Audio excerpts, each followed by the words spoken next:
Hi everybody, Chef Coco here. Welcome to my kitchen. Today I'm going to teach you how to make a different type of bruschetta.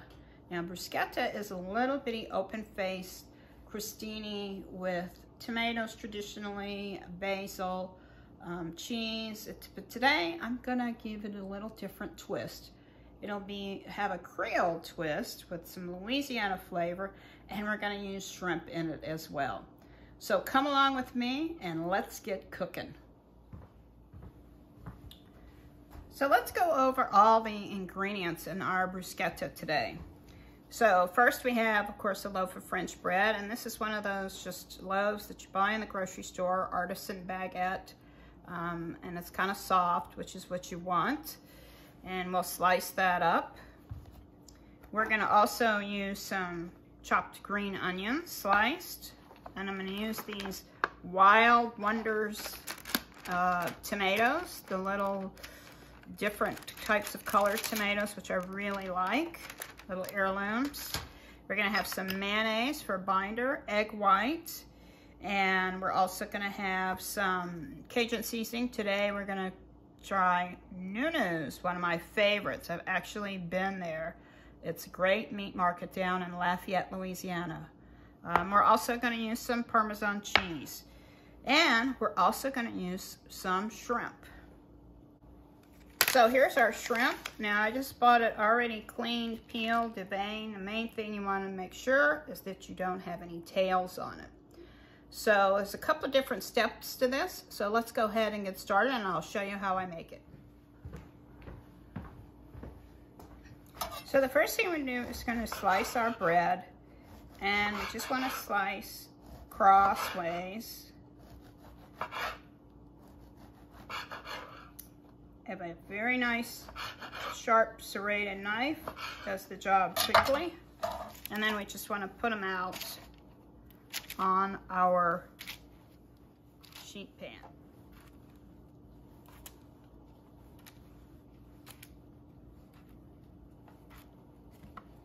Okay. So one baguette should fit on a half sheet pan. So now we're just going to toss it right in the oven, and we're going to get it to dry out a bit. You could brush them with olive oil. In fact, I think I'll give them a spray. I have some olive oil spray. You don't have to, but it just adds a little bit more flavor. And I'm going to throw them in a hot oven, probably 400 degrees, just to crisp them up, and then we'll turn them over and then do the other side. It only takes a few minutes to do that. Okay, so I'm just going to turn them over really quickly.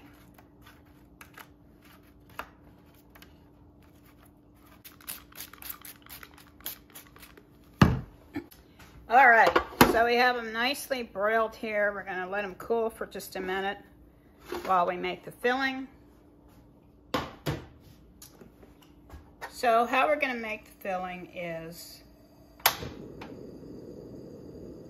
we're going to first heat our pan, and we're going to use olive oil in the pan. So we're going to heat the pan hot and then add the olive oil to it. Because remember my motto, hot pan oil, cold pan butter.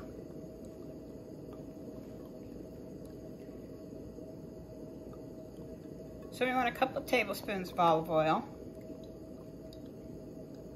You could use avocado oil too if you like, or grapeseed oil. Those are my favorites to cook with. All right, so now I'm just going to take my shrimp, and I'm thinking, let me just try one and see how hot it is. Oh yeah. I'm going to throw my shrimp in.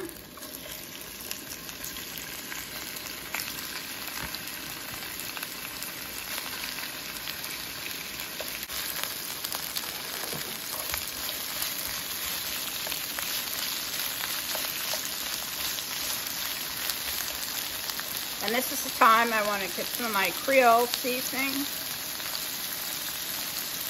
to do that taste.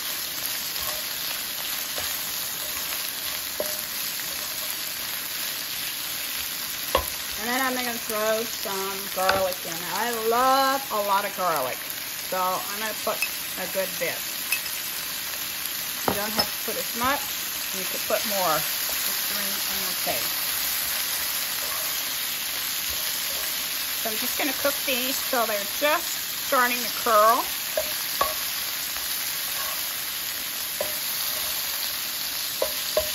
Oh my goodness, man, they smell great.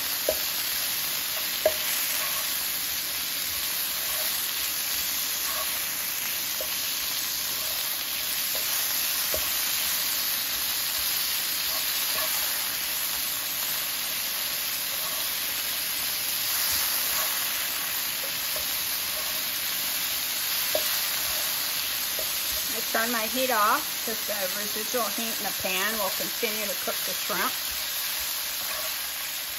That's the thing about shrimp, you don't want to overcook it. You don't want to be undercooked, but wow, they can taste rubbery if they're overcooked.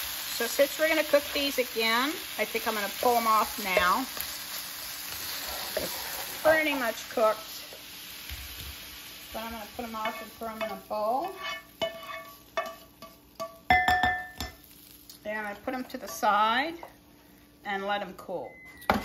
Okay, so now that these are cool, I'm gonna get a piece of garlic, and you see I have a piece of garlic here. And I'm gonna take my garlic and I'm gonna rub each one with the garlic. This is the authentic way to make bruschetta. I've seen it many times, and it just imparts that flavor on it. So you want to do every one, just give it a good scratch with the garlic, and it'll give it that extra little garlic flavor.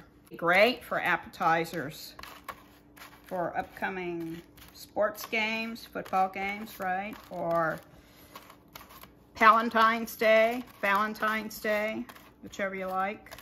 Or Mardi Gras, right? Because Mardi Gras is coming up too. Since we're making this in January. Those are good, and now we're going to put that to the side.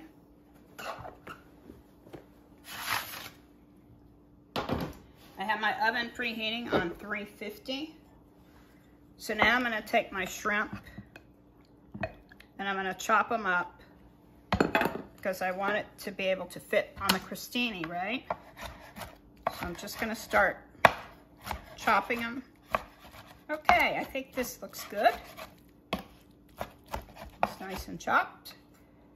I'm going to put them back in my bowl.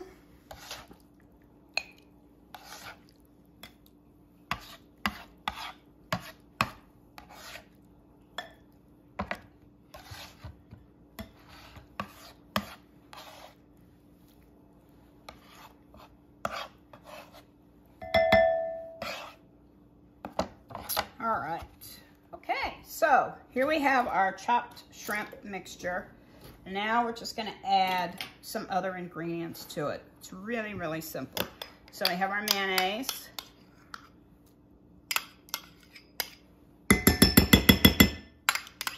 And I'm using light mayonnaise. We have green onions. We have these little tomatoes that we chopped. And I'll give you all the proportions in the recipe. And we're going to add some more Cajun and Creole seasoning. And we also have an egg white we're going to throw in there, just for good measure, to make sure everything sticks together as it should. Wow, it's beautiful, isn't it? I did a dish years ago in my catering business similar to this, but I just used onions, chopped onions really fine. And I mixed it with like an egg yolk, maybe an egg, and Parmesan cheese. And I put it on a crostini, and no, actually it was dark rye, the pumpernickel rye. And it was delicious. It was a great catering item. So this is kind of similar. So now that it's really mixed really well, I'm going to add a little bit more salt. So add for the salt for the shrimp. I'm gonna add a little bit of white pepper to taste. And I'm not gonna taste it because I have raw eggs in it, right?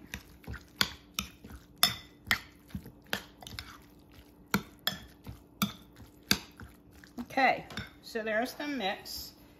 So we take our pan.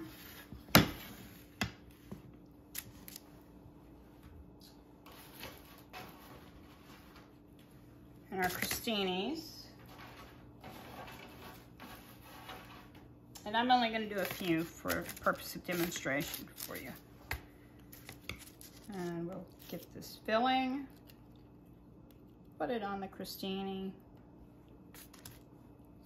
Now it doesn't matter if it soaks it in because the crostinis are a little crunchy.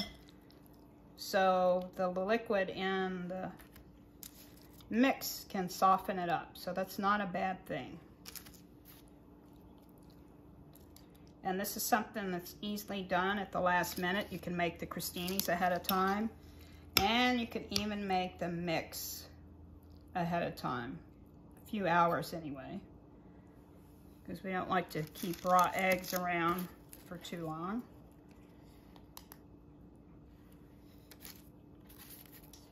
Oh, look at that one. It's got a big hole in it. We'll see what happens, right?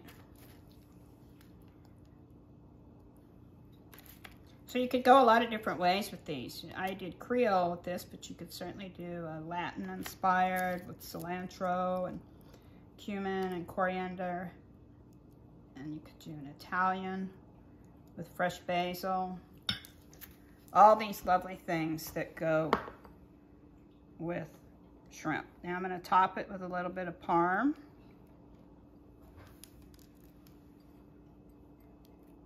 Now if you wanted to make these plant-based, you could skip the shrimp and do vegetables and top it with some different toppings. I like to make a Parmesan plant-based with equal parts of breadcrumbs, cashews, and nutritional yeast. Okay, so we're going to throw these in the oven and bake them for about 10 minutes. All right, so let's see how they came out. So I've dusted them again with a little bit of Creole spice again, just to kind of finish it off. And you can see here that they are nice and crunchy. Cheese is melted. The shrimp that stayed on, when you have that egg and the binding in there, the mayonnaise and the egg white, it kind of makes it stick to it pretty easily. And what I found about these too is that they hold really well in a warm oven. So if you want to make them and hold them a little bit, you can also do that.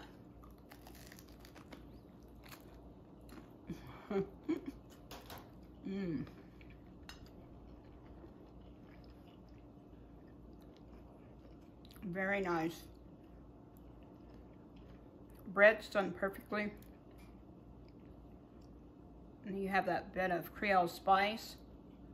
Now when you add a lot of Creole spice, it's a little spicier.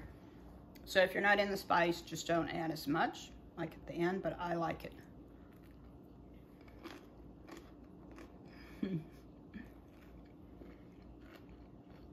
They are delicious.